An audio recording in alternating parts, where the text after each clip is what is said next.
Okay, so I'm here with Ben Anderson-Nathe, and he is the cluster coordinator for Families and Society. That's right.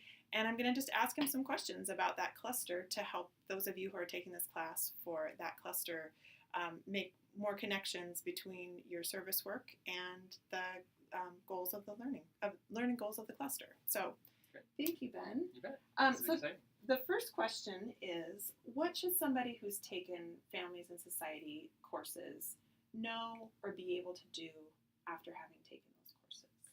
I think the most important thing is for people to understand something about the social context in which kids, families, and youth sort of function, in which they operate. So being able to sort of understand lots of different influences on the lives of children, youth, and families.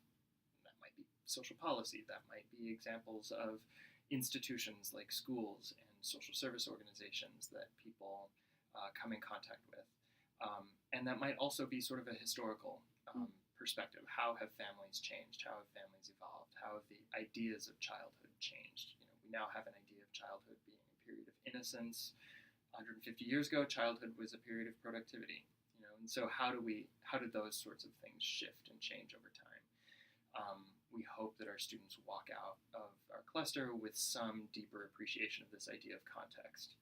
And then the second, and I know we're going to get to this in a little bit, I think the second biggest contribution or change that we want to see for students as they go through the cluster is being able to recognize the ways in which our social environment is not set up to help families in general, to understand systems and structures of marginalization and oppression, those that confer advantage and those that confer disadvantage, and to be able to sort of start taking on the role of a change agent in order to make the world as it is closer to the world that it could be.